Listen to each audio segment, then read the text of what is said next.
بسم اللہ الرحمن الرحیم نحمدہ و نصلی علی رسول الکریم۔ حضرت مولانا غلام رسول راجگی رضی اللہ عنہ نے اپنی کتاب حیات قدسی میں خدا تعالیٰ کی قدرت نمائی کا ایک نہایت ایمان افروز واقعہ تحریر فرمایا ہے۔ آپ لکھتے ہیں کہ موضع جامو والا جو ہمارے گاؤں سے جانب شمال 2 کوس کے فاصلے پر واقع ہے، وہاں کے اکثر زمیندار ہمارے بزرگوں کے ارادت مند تھے۔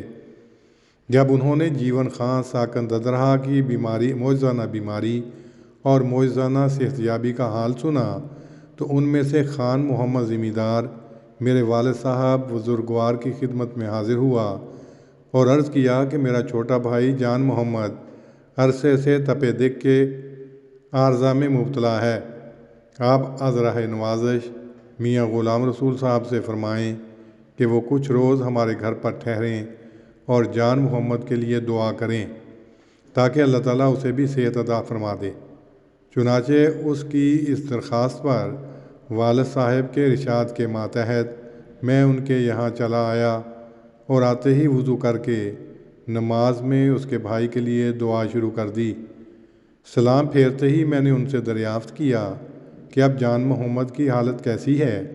گھر والوں نے جواب دیا کہ بخار بالکل اتر گیا ہے اور کچھ بھوک بھی محسوس ہوتی ہے۔ چنانچہ اس کے بعد چند ہی دنوں کے اندر اس کے نحیف و ناتواں جسم میں اتنی طاقت آ گئی کہ وہ چلنے پھرنے لگ گیا۔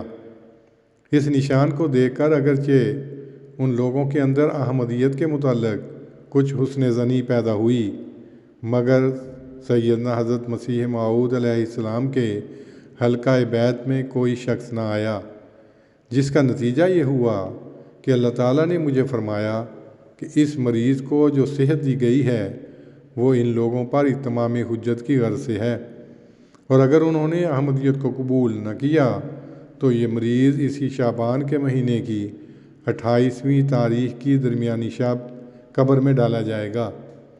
چنانچہ میں نے بیدار ہوتے ہی قلم اور دوات منگوائی اور یہ الہام الہی ایک کاغذ پر لکھا اور اسی گاؤں کے بعض غیر احمدیوں کو دے دیا اور انہیں تلقین کی کہ اس پیش گوئی کو تعیین موت کے عرصے سے پہلے ظاہر نہ کریں۔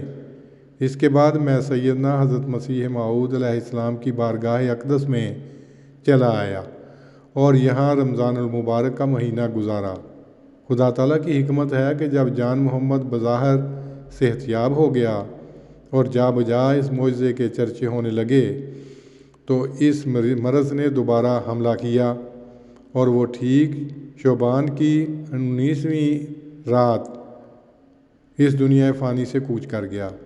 اس کے مرنے کے بعد جب ان غیر احمدیوں نے میری تحریر لوگوں کے سامنے رکھی تو ان کی حیرت کی کوئی انتہا نہ رہی، مگر افسوس ہے کہ پھر بھی ان لوگوں نے احمدیت کو قبول نہ کیا۔ وآخر دعوانا ان الحمد للہ رب العالمین۔